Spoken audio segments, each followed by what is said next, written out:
Hey, this is getting a lot of attention. I'll say this about it. It's creative. And that's the most important part here, is they wanted to get attention to this. And we're not the only government doing something like this. Hungary is actually doing something where they're trying to get people prepared for emergencies, and they're using these examples of Middle Earth, the Hobbit and Lord of the Rings type thing. Here we're using zombies because that seems to be a very popular genre right now.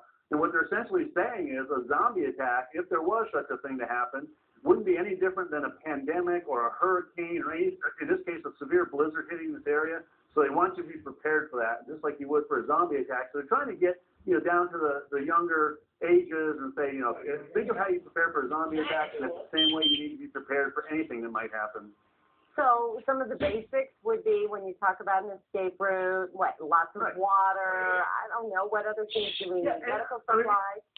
If you think about it, it's food, water, shelter, and a place to go. Okay. So, they're saying you want water, 3 days worth of water, which is about a gallon a day for everybody in the house. So not just 1 gallon, but if there's 3 people in the house, it's 3 gallons a day if you're going to stay there.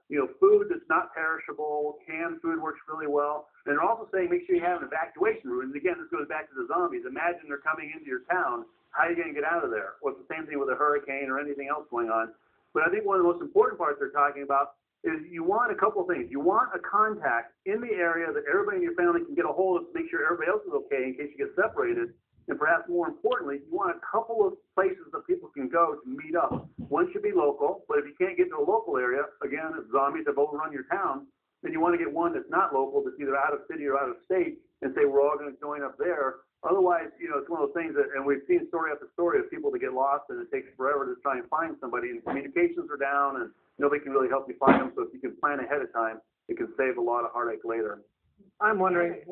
Yes. Oh yeah. I'm wondering. Do you think this was tied at all to all this business about the end of the world on the 21st at 6 p.m.? Is this campaign tied to that in any way? Do you think, or do you think this has been in the works for a long time? I think this has been in the works for a while, and I think my guess is the people that work at the CDC are a bit of sci-fi buff, and they're watching all these zombie movies that are coming out and zombie television miniseries that are coming out and saying, hey, this seems to be very popular right now. And a zombie attack is just like anything else, any other disaster that might hit. So let's get into the culture there and try and get people to prepare. And so if we can get people to prepare for a zombie attack, then they'll be ready. And we've seen disaster after disaster where people don't have what they need. You lose the paperwork you need, the important papers. You don't have the water to take care of yourself. You don't have the food to take care of yourself. And probably even, and more importantly too, the medicines you need. Make sure you have an adequate supply of medicines. And, I'm in the military. I was full-time in the military. I'm in reserve now. And the same thing happens at a TV station. When time comes to do something, you have a go bag. And that go bag is just things prepared that you can grab and go. And that's the same thing. Like I said, imagine you have a zombie attack and they're coming in the front door. You need something you can grab and go. And that's what the CDC is saying. Just be ready for that. We're going to your clinic.